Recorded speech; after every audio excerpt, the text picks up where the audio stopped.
today, there's nobody here yet. Give it a few minutes.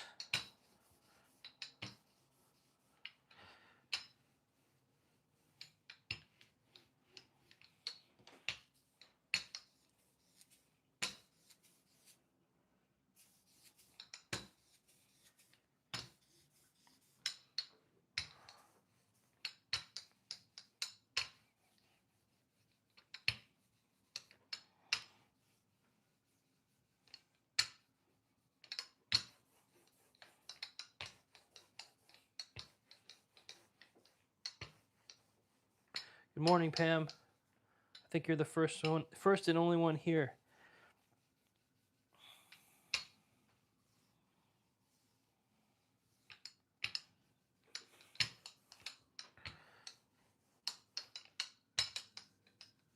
You can see we're printing a flat pink color today.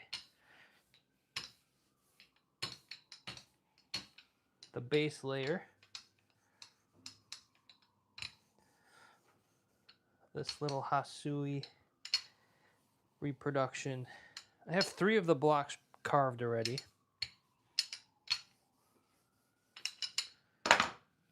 We've got two kinds of paper we're working with today. And first we'll be using this thin, transparent, like mulberry paper. This is really nice paper.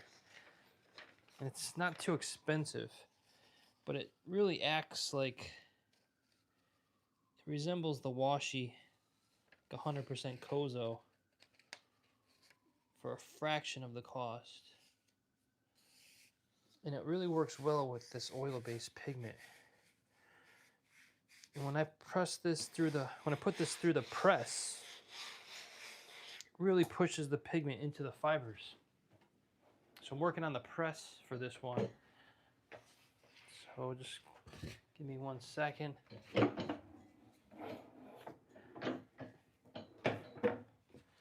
Pretty sure I have this at the right pressure.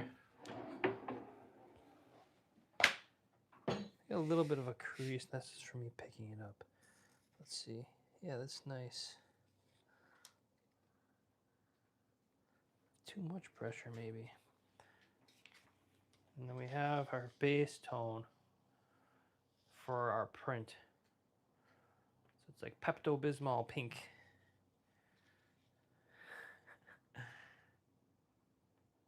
But this is the base tone for the rest of the print. I think it's a good color. And we'll print one on the other paper next, which is just a cotton regular printmaking paper.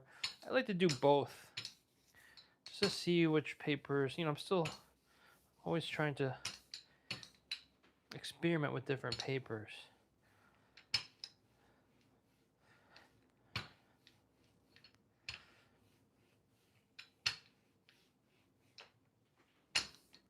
So I had to add some white.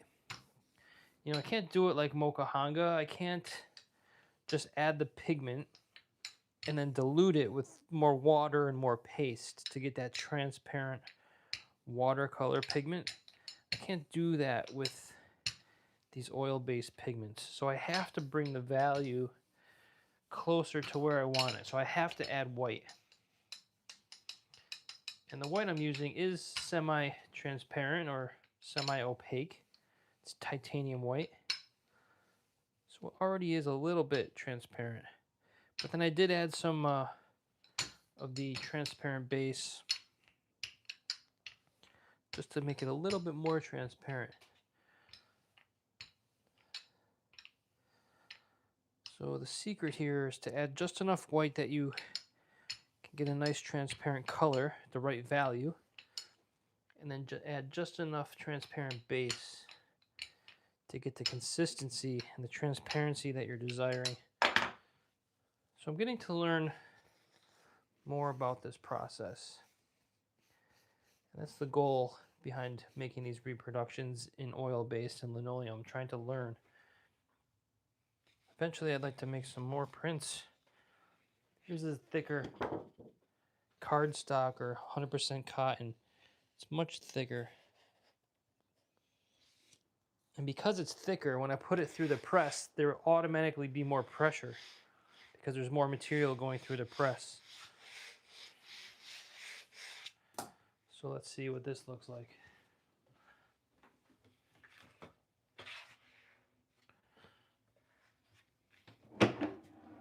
Might be too much pressure. I'm gonna back it off a little bit for next one.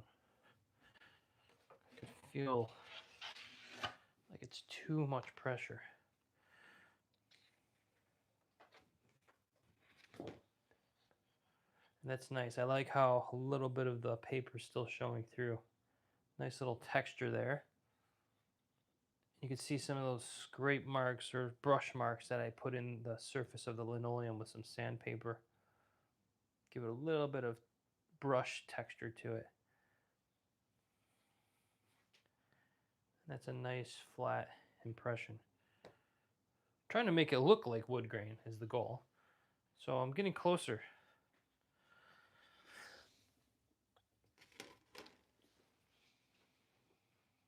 So yeah, it's a perfect Pepto-Bismol pink.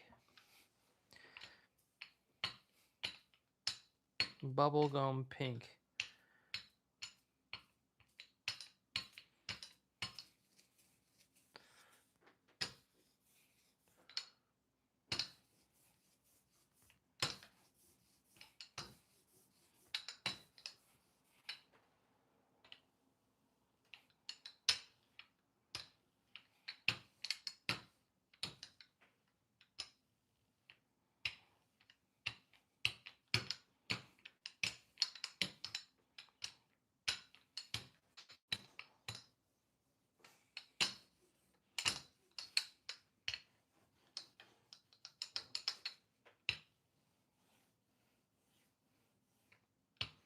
I'll pull up the image that I'm working with today in a minute.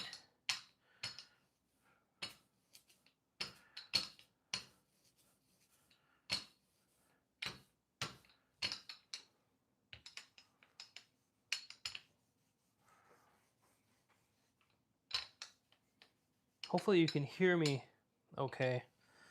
I didn't really test the microphone. This new microphone I got, it's not my favorite. I kind of like the other one I had before. It was louder. I have this up all the way, and it doesn't seem to be very loud. It works great if I'm talking directly into it like this, but if I'm away from it like this, just a few inches, I'm looking up, and it's maybe 5 inches from my mouth, it just seems so distant.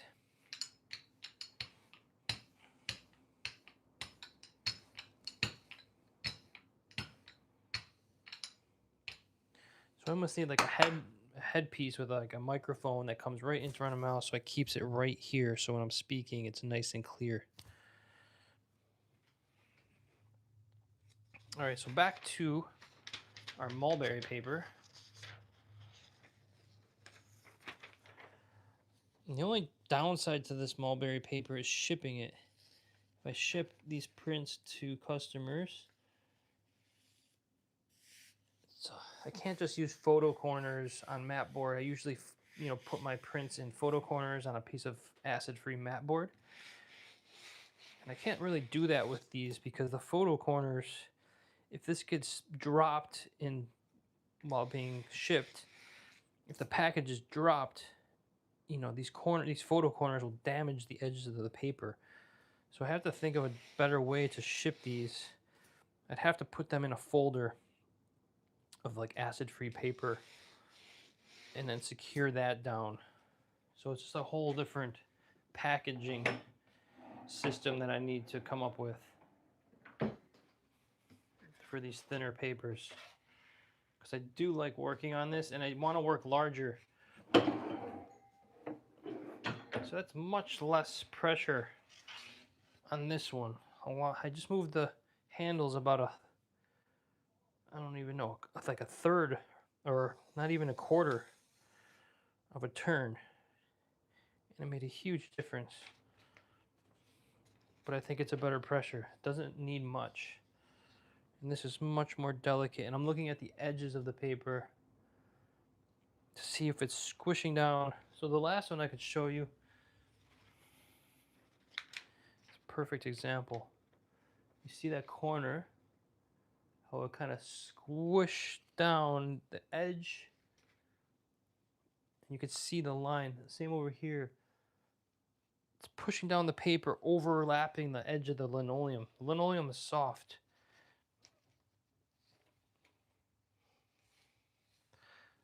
So when that's happening, you have too much pressure.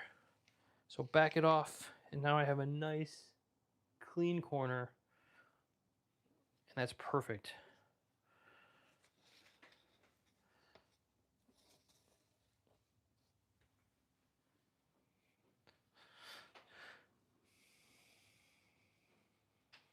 So I'm just going to keep going with the mulberry for now, in case I have to change the pressure for the cotton paper. And I did find a bunch of different color schemes. They're not crazy different. They're just like slight variations. I'm sure they were printed at different times or from different blocks. But there's some warmer and there's some cooler versions of this print. And again, this was a postcard design printed near the 1930s.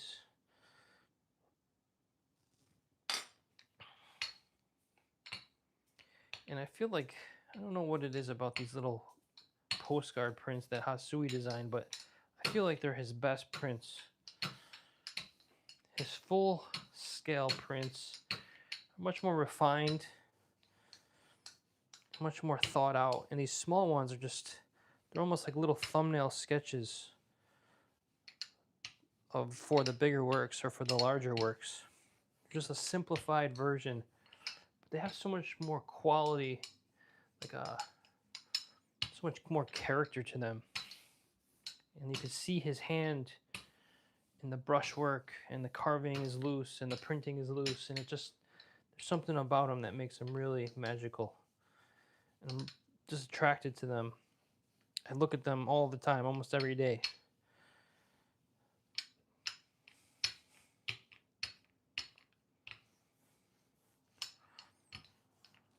It's really something that I'd like to, wish I could do more on my own. And I have some goals for 2026, which is drawing every day is one of my goals. Even if it's just for half an hour, but I need to draw every single day. I don't care what it is. It's just random drawings in my sketchbook or a little still life or just anything. Yeah, they sent these as like, they used to tack them to like cards for like the holidays and stuff, I think, or for New Year's. But these were just like throwaway, you know, these little postcard designs were like throwaway. You know, it's just like a Hallmark card or a holiday card you get from a friend or family where you see their photos. It was just something, it wasn't considered fine art.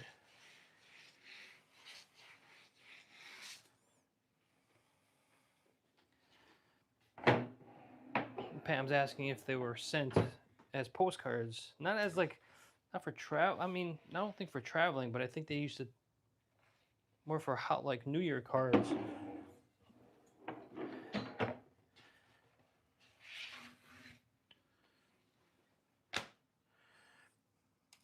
But these kind of questions are specific for Dave Bull. He knows more about this than I do. I don't know a lot about the history of Japanese woodblock prints, and I don't know too much about specifics with artists and time periods. I'm more interested in how they were made, and I'm trying to reproduce the look and the feel of them. That's really my goal. Yeah, they used to pump these things out though, fam. They'd print these things so fast. They would print like, you know, thousands of them from one block set. They would carve and print them within days, probably. Easy. I mean, I'm on the third block already. This was a pretty simple design, but I've already traced and carved 3 blocks out of 5. So this one's finished here. I mean, that took just a couple, like maybe 2 hours to carve that. So you could be really quick with these designs. And this one, I just have to clear a little bit more. This is another block, just finishing that one last night. I just have to clear around the edges a little more. So I have 3 of 5 finished. And I did all that within like 3 or 4 days.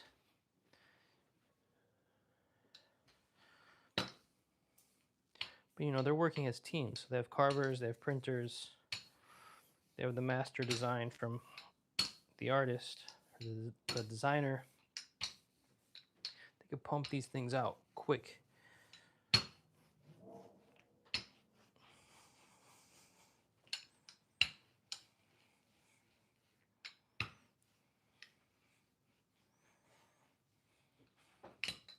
Which is one of the reasons why I think I like them so much, because you can see how they were rapidly produced. And in that, you see the process and you see the hand of the craftsman and the artist. You can see the design, you can see the drawing, you can see how they carved it and printed it.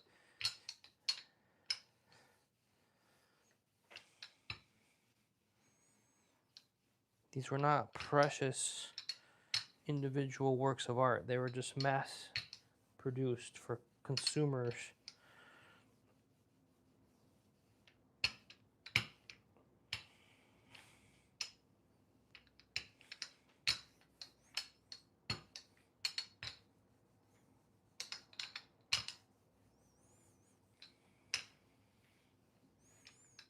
So let's print one more and then we'll pull up the image. We can talk about it a little bit.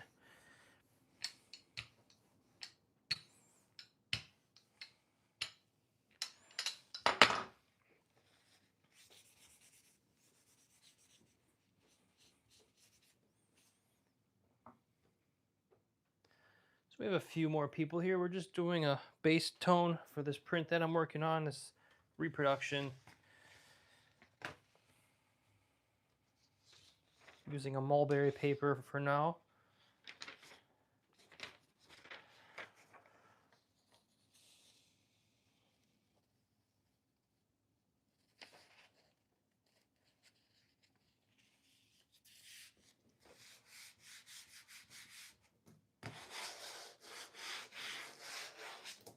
Using the printing press. I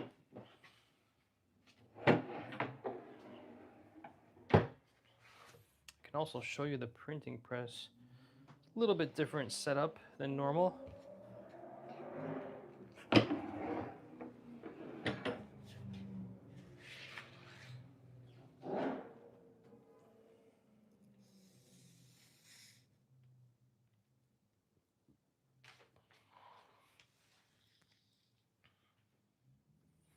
Nice flat pink tone.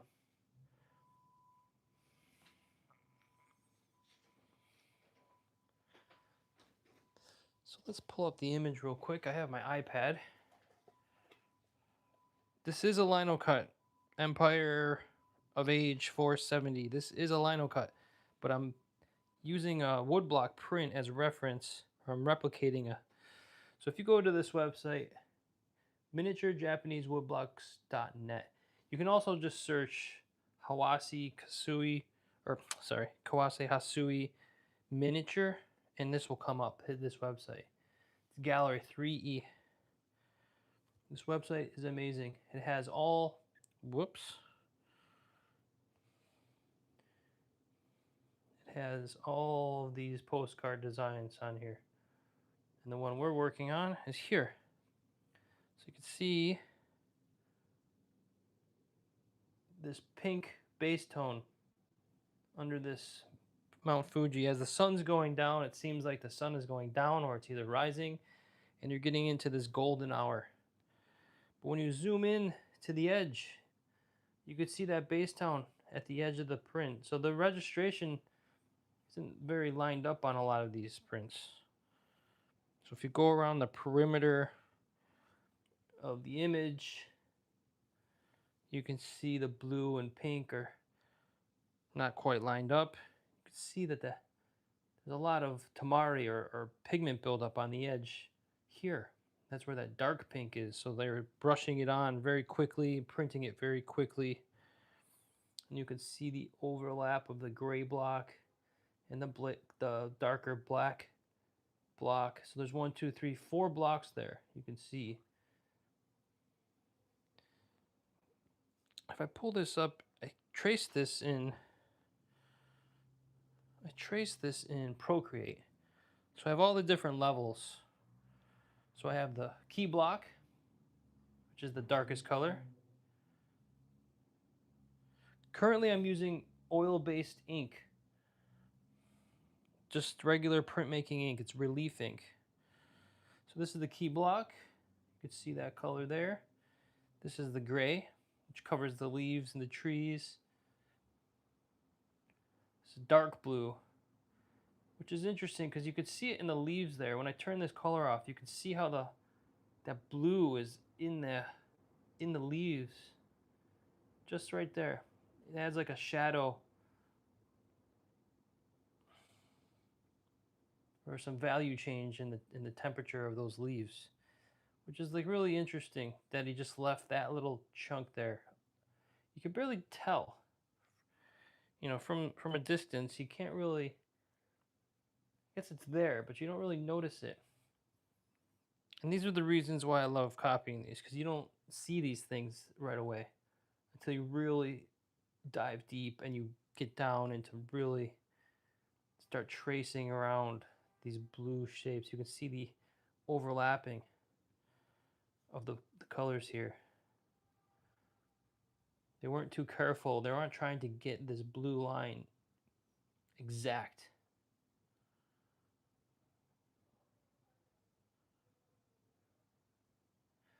So my process here, Empire of Age, is I'm tracing this in Photoshop or Procreate, and I'm trying to figure out how many layers there were when this was made. So I've come up with 5 layers. So the base tone, which is the pink, there's 2 blues, a gray, and a black. That's all there is. Five separate layers to create this image. And then there's some gradations here. So this darker blue block, which is dark blue, this block, there's a gradation. It goes from dark, and as it goes down, it's lighter.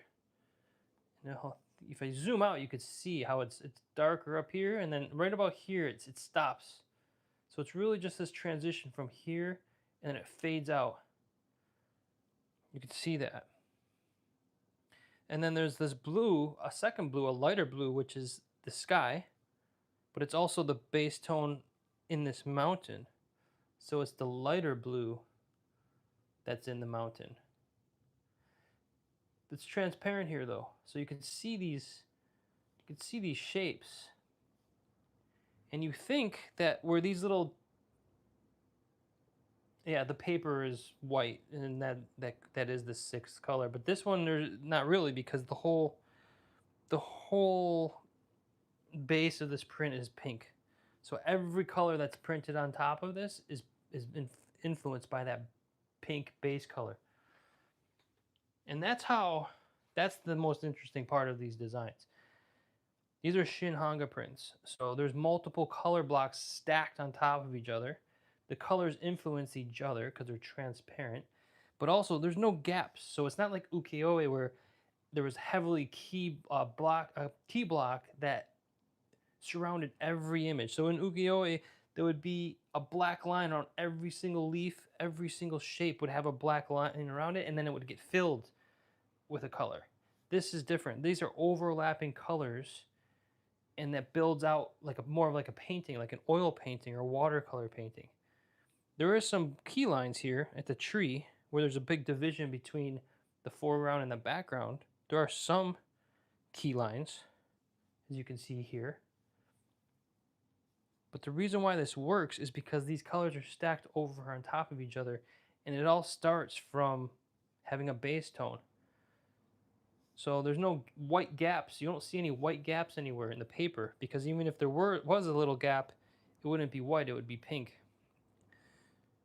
If that makes sense. So that's what I'm learning about this whole process. But these blues in here, it was really difficult to figure out the difference between this block, which is the dark blue, and this block. Let me just turn the transparency on this a little bit. Make it a little.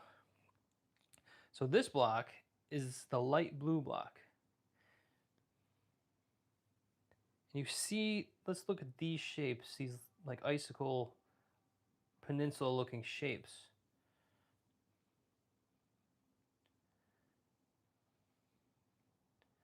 They look like they'd be part of the darker blue block, this block. But they're not. They're actually the lighter blue that's printed underneath that makes it appear darker.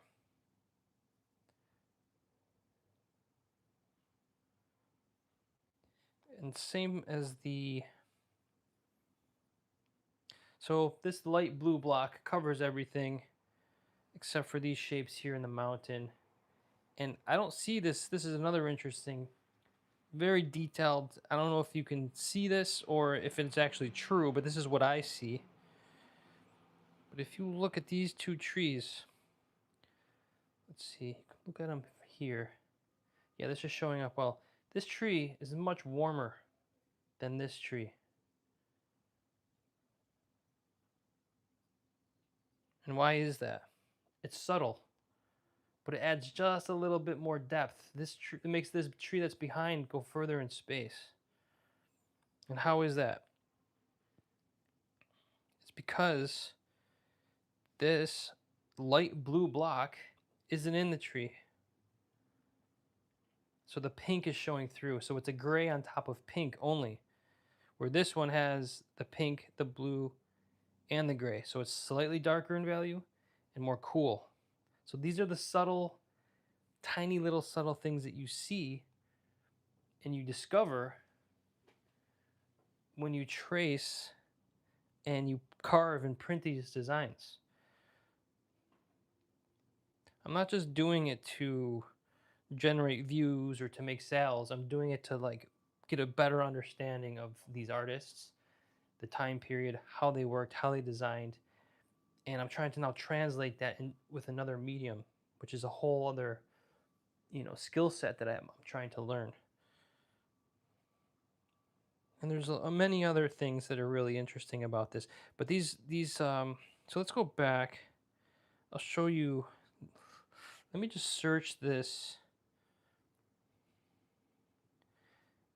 It's Mount Fuji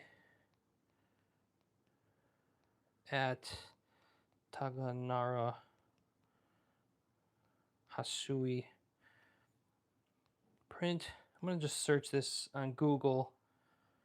I probably didn't spell it right, but let's see if we can find it. I think this is it. No, this is not right. Hold on, let me find the right Taganora. I did spell it right. Mount Fuji seen from Taganora.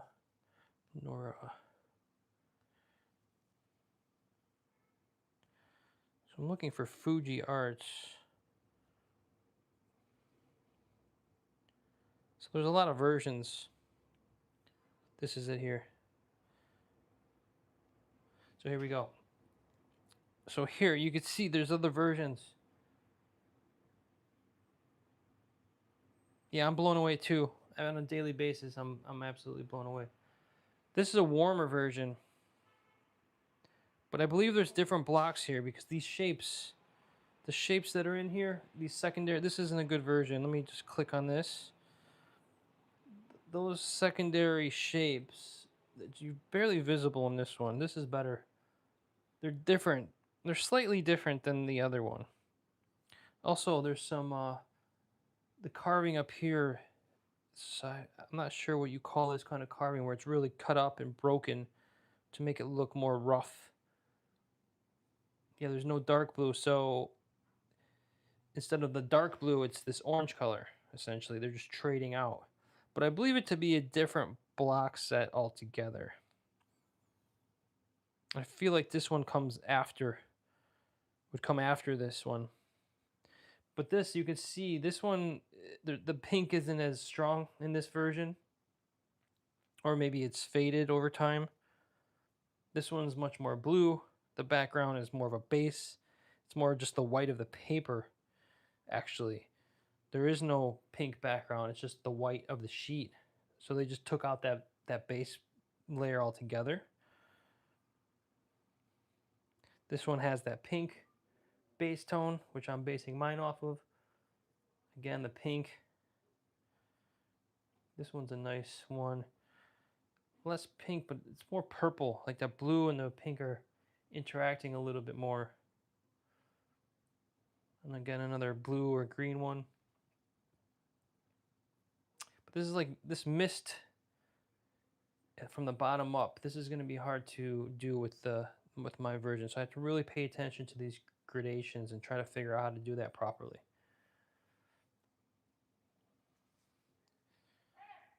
So this is just one design that is super interesting out of all these.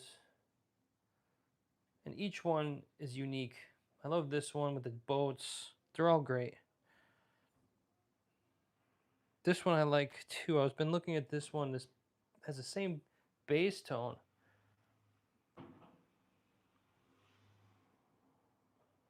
Yeah, I might do some other variations. That's why I'm carving the blocks individually. I'm not doing a reduction.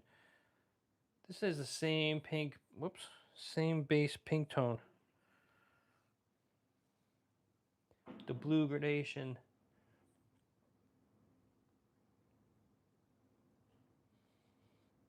And then a second variety here. It's warm.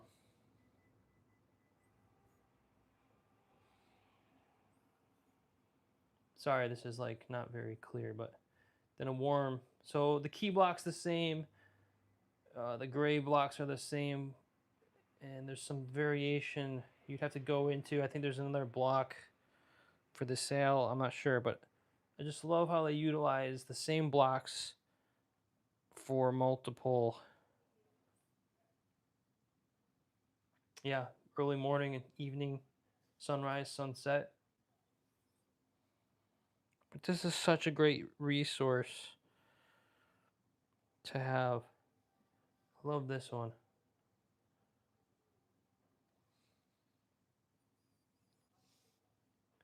This is what I look at in the morning when I'm drinking my coffee. You can see how the registration is so off up here. But you get to see the real color. It's like yellow on top of blue. It makes green.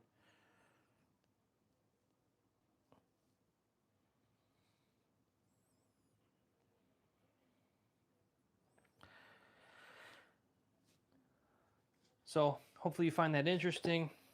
Let's go back to my stream here. We're printing today. That's what we're doing. But I just wanted to talk about that. I am going to include this into my YouTube video that I'll be making on this one. So, we got lots of comments. Let's get caught up on all that work. Pam says, yeah, there's a lot of work, but like I said, they were knocking these prints out really quick. Yes, this is a Linocut that I'm working on.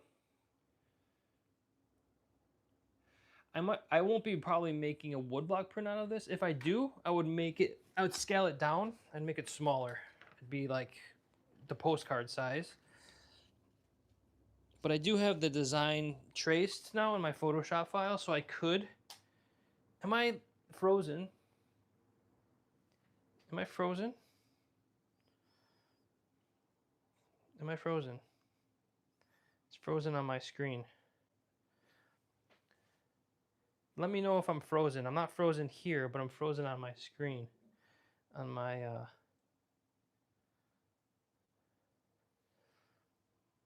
No, I'm good. Okay, cool. It works in YouTube. So I don't know why let's see. It's just frozen on my screen here. Oh, maybe if I hit play. Oh, okay. Okay, so we're good. So we'll keep printing here. I'm just getting caught up on these these messages. Base color. Yeah, I'd like to try a couple different base colors on this one. I'll probably do a pink, and maybe I'll do a like a cooler blue or green or gray like you mentioned. Seems like the printer had more control than the designers. Yeah, I think they just, I think they just roughly told the printers, like, I don't know about how they did it. Probably just gave them a generic color scheme to work with and just kind of let the printer go with it. That's why there's so many variations. I think the publisher had more control over the color schemes and gave the approval. The publisher was the one that was probably making the color decisions because they're the ones that are selling prints. And so they would know if the warmer sunset versions were selling more. And this is just my guess. Again, those kind of questions should be asked to someone that knows what they're actually talking about, not me. So that would be something to ask like Dave Bull. But I'm pretty sure the publisher had a lot to say about the overall color schemes. And so did the designer. But they probably had to meet in the middle. Would that be considered a mistake? It's considered a mistake, but not for this kind of print, like the offset of the registration. They would carve and print these so fast because these little prints were just, they were similar to like a Hallmark card that you get in the mail from your grandmother. Like you might put it on your fridge for a week or two and then you just chuck them. That's what these prints were made for. They were just like throwaway. Which is crazy to believe, but that's just the way it was.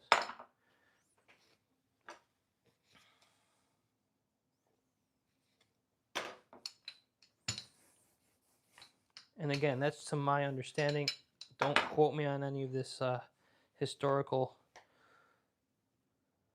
because I am not. Would that be considered a mistake? Yeah. But yeah, like if it was super off, like crazy off, they might have throw it out. But those little bits, like they're out there, so they didn't really care. Because they were just manufacturing these by hand so fast.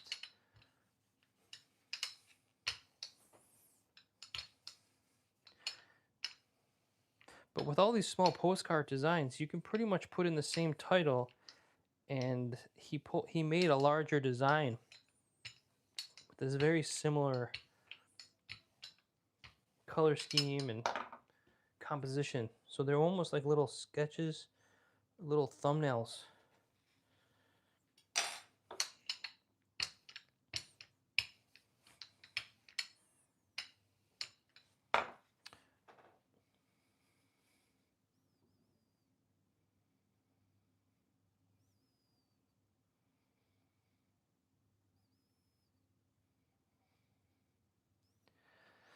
All right, let's print another one.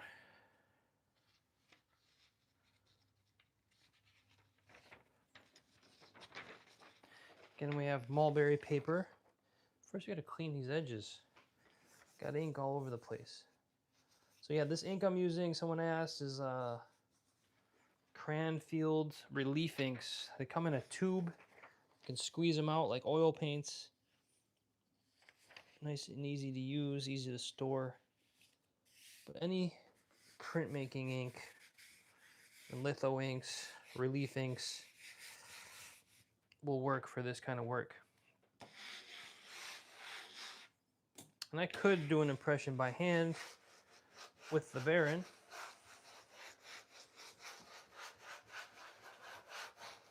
Let's see how that looks.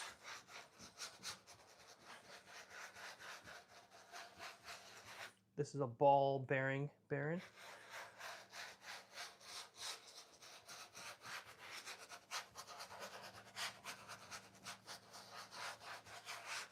I'm not sure how much pressure I need to apply, so we just pull up the corner and see what it looks like. See, this is just a nice, I could do it all by hand. This is just a nice impression. It's almost better than the printing press. See, nice flat tone. See the nice texture that's going on in there. So I think I have 12 mulberry sheets and I have 18 of the cotton. So we're doing about 30 of these. Now with these live streams, after they're over, when I complete this live stream, I used to just upload it and put it on YouTube right away. But I'm going to be waiting 24 or 48 hours to post them. Because there's something that's weird with YouTube. So as soon as it uploads, I might get 100 viewers, say, or 100 people will watch it within the next 24 hours. But then after 24 hours, that number resets. And it kind of starts back at 0. And I'm monetizing the replays, meaning there will be commercials played so I can get paid. I don't get paid very much, but I get paid a little bit. Every little bit counts. And then it resets. So I don't think I'm getting the full monetization for those 100 views. So I'm going to be waiting a day or two until I make them public after they're complete. So if you're looking for the replay and it's not there, you just have to wait a day or two. Plus, I think it might actually spark the algorithm a little bit better if I let it sit in YouTube unlisted for 48 hours and then I publish it. I think it might be better for the algorithm. So we're going to try that.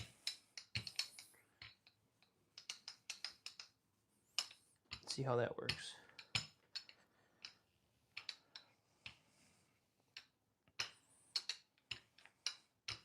So if anyone knows why that happens, or if anyone's familiar with how YouTube works with these live streams, please share that with me.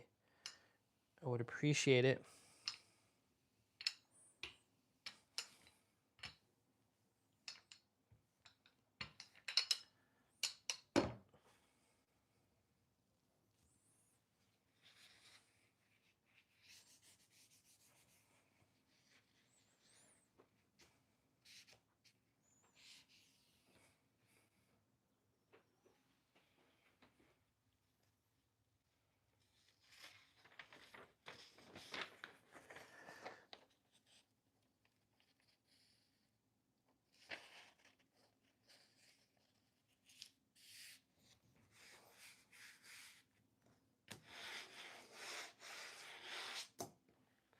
I have the printing press set up, so I'm just going to use it.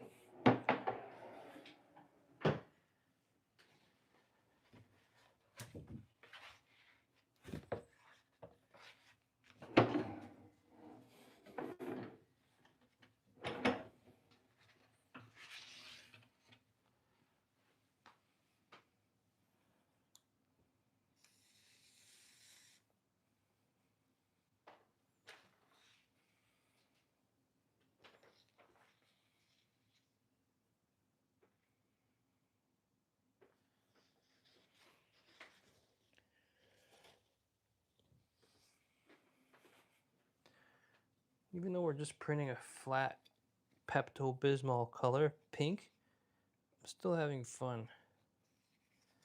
I enjoy doing this.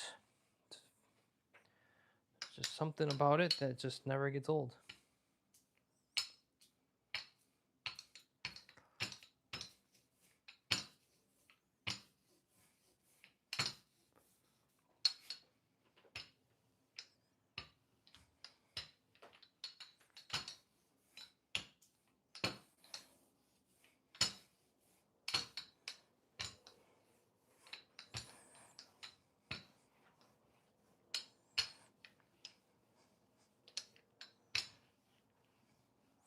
So I'm putting a certain amount of ink on the block, and then I'm just kind of rolling it and spreading it out evenly by kind of cross-hatching the rolling patterns, making sure I get those corners, the edges.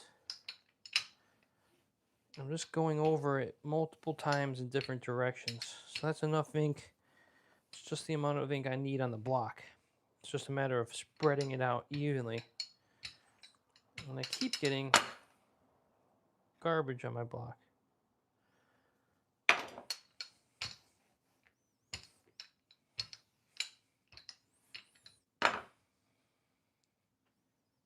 It's looking good.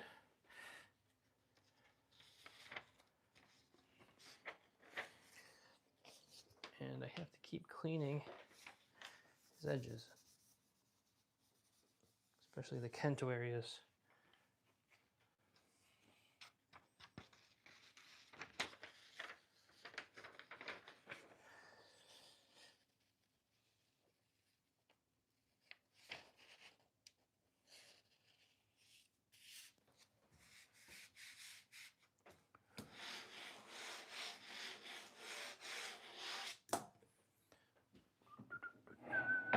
I can show you my printing press real quick, how that's set up. Let me take you over to the printing press real quick. So here is the press, and this is my inks and stuff underneath, rollers, brayers, a bunch of linoleum. But up here, I have this so that the roller is always supported as it's going through. I have a piece of the linoleum that's here, so that this is always activated. And then when I put my, hold on here, when I put this through, this is already activated on top of this runner, or this piece here. But the only difference is I put a piece of cardboard, it's a thin piece of cardboard over it, that's gonna just raise it up a little bit, put a little bit more pressure just on the block. So I could just push that through, gives a little bit more pressure.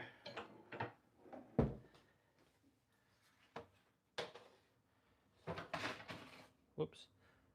And that's how I'm working with this over on this side. So you can see that. Now you know.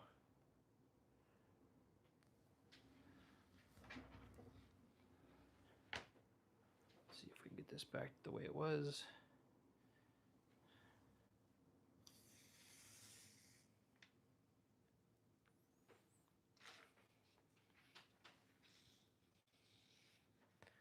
Perfect flat. It's really hard to get a flat, even distribution in Mokuhanga, especially at this scale. It would involve a lot of work and a lot of effort. But it's very easy to do it with oil pigment.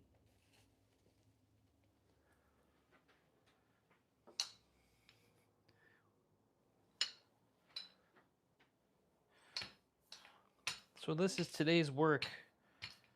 Probably be doing this for another hour or so. I'm gonna need to mix more ink. I can see myself running out very soon.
Yeah, he did a great job making that. I don't know how the hell he did it, but he did it. It's amazing. He actually bought some like some blueprints from somebody online. Some guy had blueprints for like 3 or 4 different kinds of printing presses. So he bought them, you know, for like 20 bucks or something. But then he just looked at them as reference and he customized it and, you know, made some changes. And also the blueprints that he purchased online gave him some sources for parts and stuff. But yeah, he's a smart man. He's a good craftsman, so I think I'd get some of that from him.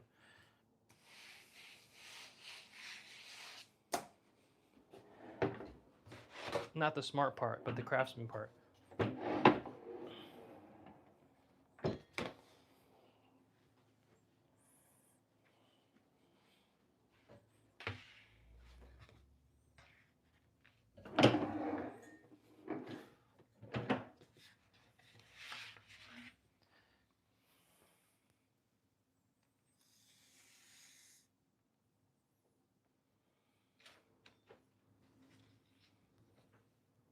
Nice. It's going well so far. I'm happy. This print's going to be really quick. Like I said, it's only 5 colors. So I'll probably be printing a color a day. What's today? Wednesday, Thursday, Friday, Saturday. It'll be probably this time next week when we finish, I'm guessing. And you know, I have a million other things that I probably should be doing. But I don't know, these things, doing these reproductions is just something that's important to me. It's part of my practice. I like doing them once in a while. Like 1 or 2 a year, I'd say. I don't know why, but I learn a lot from it and I really enjoy it. I'm getting faster at it as well, so it's just good practice.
Someone was asking me on my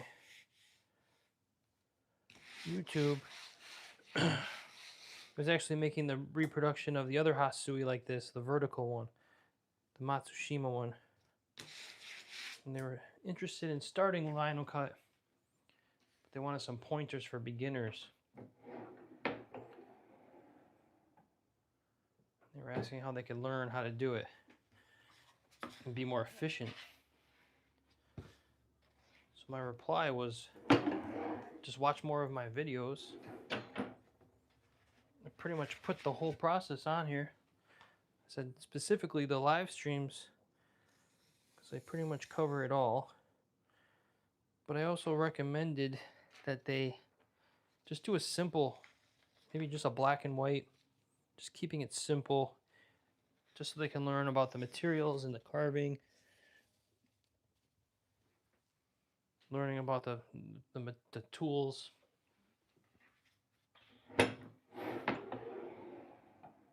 You don't want to go too complex and waste so much time. You're going to learn faster if you just do it over and over and over again, the whole process. So just keep it simple. Make a drawing with like a Sharpie marker. Try to carve it out as best as you can and print it. Or take a drawing from a sketchbook or something, try to trace it, and just print it. Or you can even just print something out from your computer, like a graphic art, you know, like a logo or something that you like. Maybe a logo of like your favorite sports team or something like that, and just carve it and print it and see how it goes. Because you don't want to spend tons of time trying to make a masterpiece, because you're going to make mistakes. So you'd rather just make the mistakes early on with something that's simple and something that's easy and something that's like something you don't really care about. At least for your first one.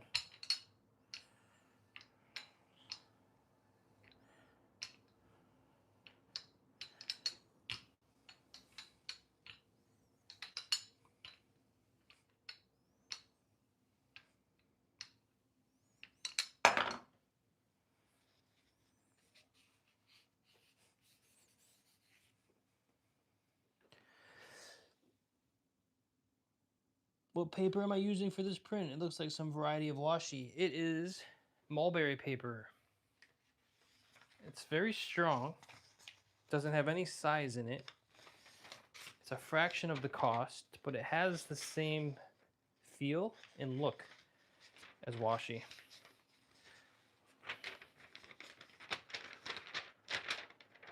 The fibers aren't as strong as washi,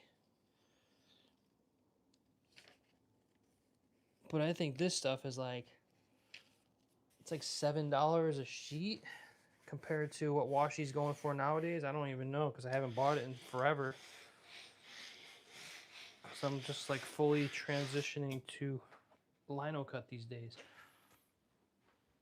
But you know, good washi is $20, $30 a sheet. And this mulberry is like $5 or $7 a sheet. But it handles the oil pigment very well. It pushes it into the fibers, similar to Mokuhanga, similar to woodblock print. And that's why I'm using it. But I'm also using some traditional Western printmaking paper or cotton paper, just thicker. So I'm doing both. I have a piece of the, let me get the scrap of the washi here from, so a good way to test paper, when you have paper that you're using, it's good to have some scrap paper and you can test it. So it's always good to tear it to see what the fibers look like. So that's going against the grain, and you can see the fibers. It's pretty strong, but they're not that long. And if we go this way, it should go with the grain. See how that tears much more easily. So the grain of the fibers, I don't know if, I'm pretty sure this is machine made, but it's really strong paper. But if you go across the grain, you're going to get a harder, more irregular tear. But you can see what's inside the paper.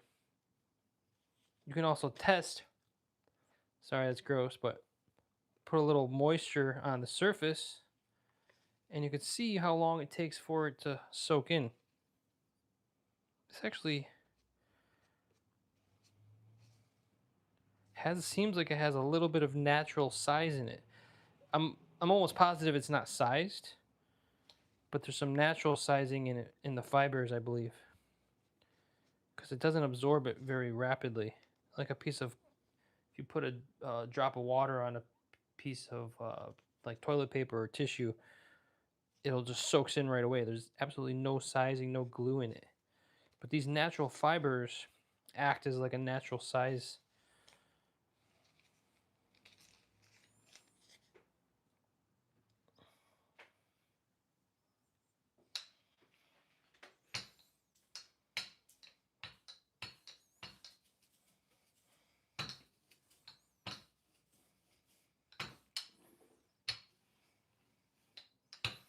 Yeah, I found a stack of sheets. I have so much paper laying around. I have it stored under my bed, up on my shelves, and I'm just trying to create projects so I can use some of it up because I'm trying to go through it. Just like have a paper hoarding problem. But I found a roll of paper. I said, "What is this paper?" And on the outside it says 50 sheets of mulberry. I don't even remember ordering it. So I have 50 sheets of mulberry. So it's like, wow, I gotta start using that up. So here we are. Used 3 sheets of it for this edition. I'm sorry, just 2 sheets, that's all. Or 3, I'm not sure, 2 or 3.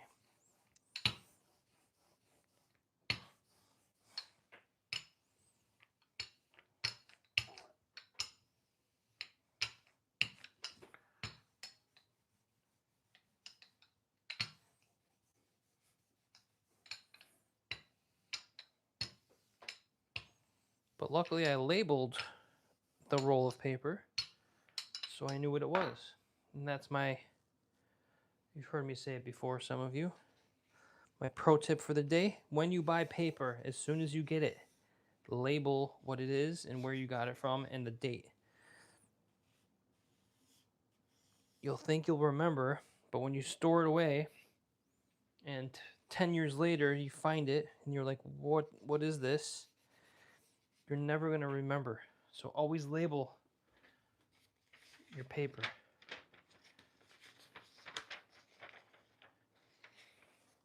Because it's good to know.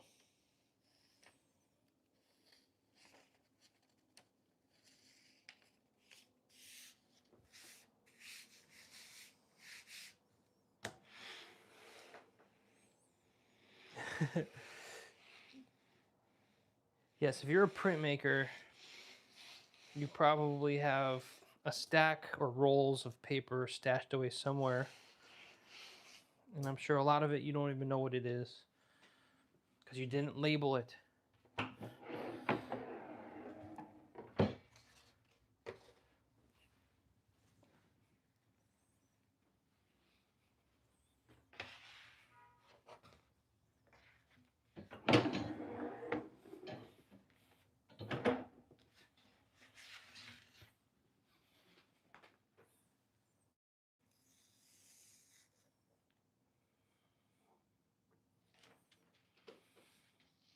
But this piece of linoleum is another thing. This linoleum's the first linoleum I've ever bought. It's got to be almost 15 years old. 14 years old, 12 years old, something like that. It's at least 12 years old probably. And it was so yellow, I had to trim off the edges, but it's so yellow, so brittle, but it still works. So I'm trying to use it up so I don't waste it.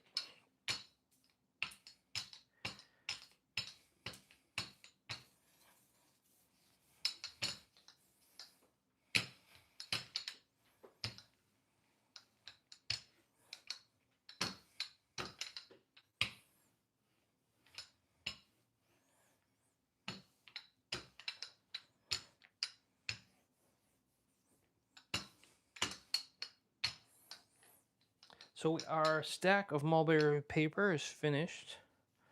I'm going to use the cotton paper now, so you'll see a difference here.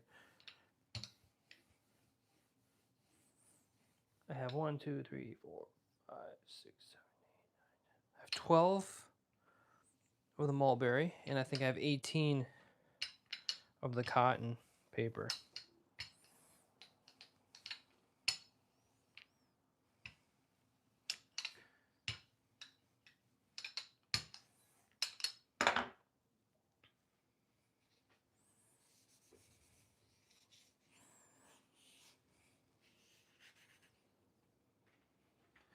So let's go. This is just a generic, it's like either Coventry or Arches 88. It's just a standard, thick, 100% cotton printing paper. I had trouble using this in the past with this very transparent ink, but I realized as long as I mix in some white and don't use as much transparent base, it works just as well as the mulberry or a washi. I've used nice washi for this similar process with the oil Linocut, but it's kind of a waste of quality fiber, I think, because the oil sits well on just the mulberry fibers or other fibers. So let's see what this looks like. Might have to change the pressure, but I don't think so. It's looking really nice. I like the texture that this is such a smooth surface, and the ink sits on top of this paper a little bit more than the mulberry. So you can really see the texture, the kind of the brush marks that I made, or I'm simulating with the scratches that I made with some sandpaper. So it almost has a woodblock texture feel to it. And that's what I'm going for.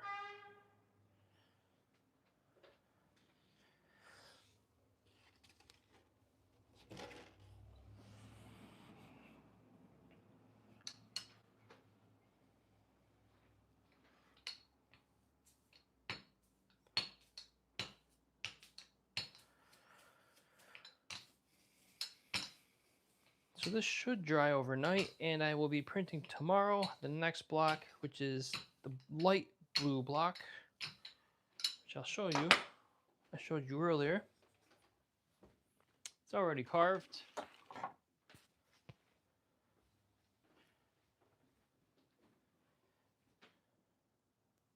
That's this block.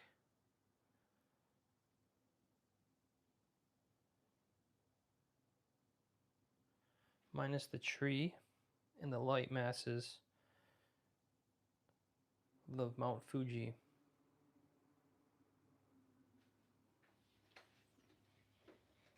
So we'll be printing that tomorrow.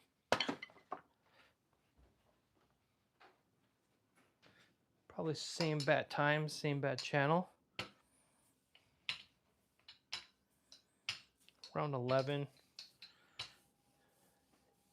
I'm not sure.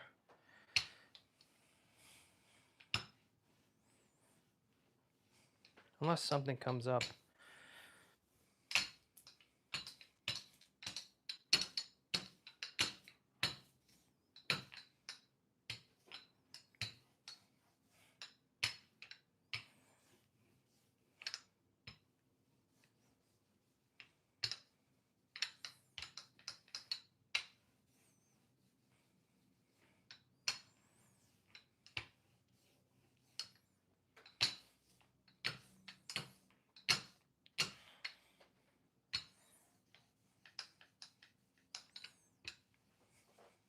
I might be the last generation that actually remembers or even knows what that means. Same bat time, same bat channel. Because I used to replay those old Batmans.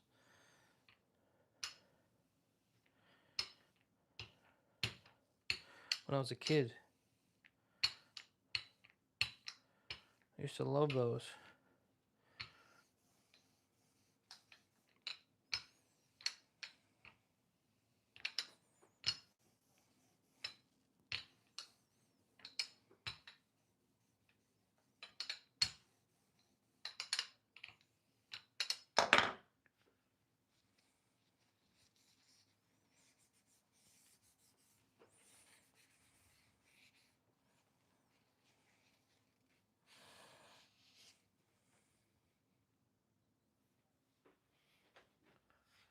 What's nice about this heavier printing paper is that it goes into the Kento marks very easily.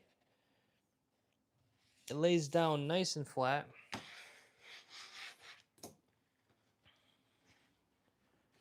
That's one positive.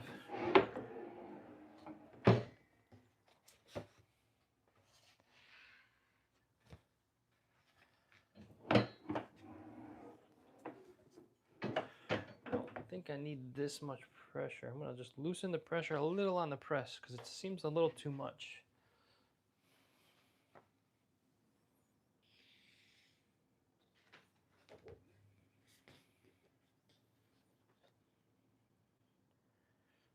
That might be a little bit too much ink. It's getting a little too dense compared to this last one. See the difference. Look at that change. I prefer this little bit of light coming through. See that difference. So these are the little things that you notice and you pay attention to when you're printing.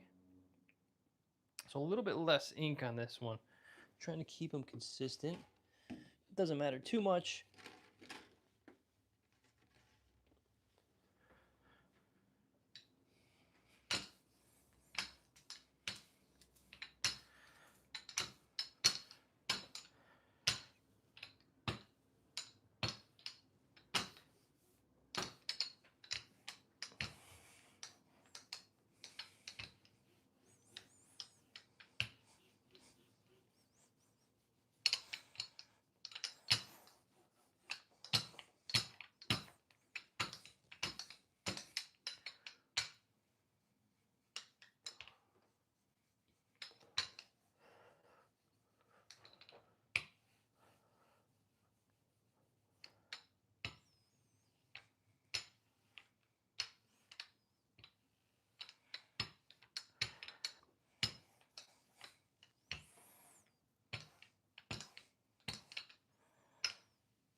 do one more. We'll probably end this stream. There's about 8 people or 9 people on here. So thank you for joining me today. We'll see you maybe tomorrow, most likely tomorrow. We'll be printing a blue on top of this pink color. So that will be fun. And if you haven't already, please subscribe to my channel. Also go to my website and subscribe to my newsletter. I only send out emails every once in a while,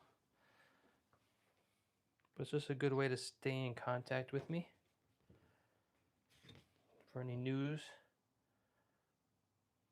See, this is nicer than the last one. A little bit of paper still showing through, a little bit of texture, kind of like that. So thank you for everyone who's joining me today.